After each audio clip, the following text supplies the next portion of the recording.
President of the Muslim Association of Canterbury says it was a sad and eerie feeling to re-enter his mosque where so many of his friends were killed.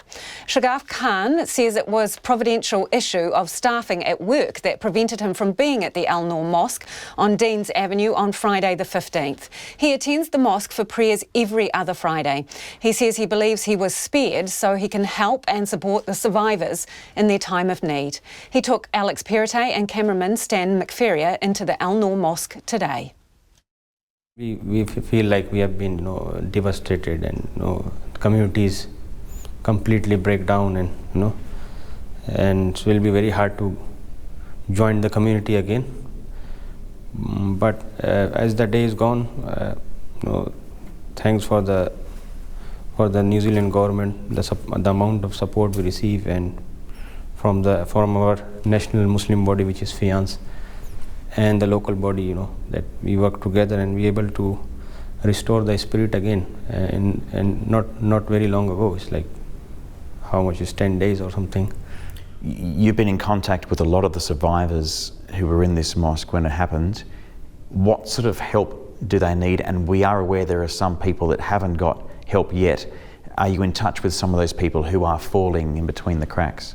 Yeah, just there are people who survived, and we don't have the data of them. Like, they might have escaped from here and slightly got injured, and they took a first aid and stayed home.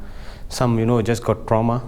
They're not being physically injured, but mentally injured, because they might have able to escape from here during that incident. So whatever official data we have, we're working with those people, and we're trying to bring an efficient plan, working with victim support and all the government agencies to provide them the best, what they need at the moment. This is the first time we've come inside the mosque here. It's not the first time you have. There is the carpet yet to be laid. There's the fresh smell of paint. How did you feel the first time you came back inside the mosque last week? Because this video was there everywhere, and then I know the spots where he shot the people because of that video.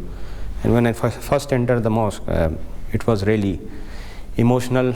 You can't stop your tears, because I know those all people personally, because I've been in this community long, like 11 years in the same mosque I'm praying. So the first night, that was Thursday, was very emotional. Next day was emotional too, but as I start coming more frequently, and I can see, I'm getting back to normal, and same goes to the community as well. So like people, when they come first, it was very emotional. And as the time is healing, is the healing process. So slowly it's healing, and I had the same feeling on the first, but now it's not different, because all the grieving time is over, and it's time to stand up again. You're the president of this whole region. Still, you're suffering yourself. Imam Jamel Fawda, who is the imam here, he is suffering as well. Just over your shoulder is where he hid from the gunman in the pulpit, right near the prayer mat there. How do you deal with the grief yourself as you're trying to comfort all the people in your community? If I break down, it's gonna be big loss for the entire people who are dependent on me. And just because of that reason, I convinced myself, that no, I have to be strong. What do you ask for from ordinary New Zealanders? What I will ask, is the emotional support that what the community needs.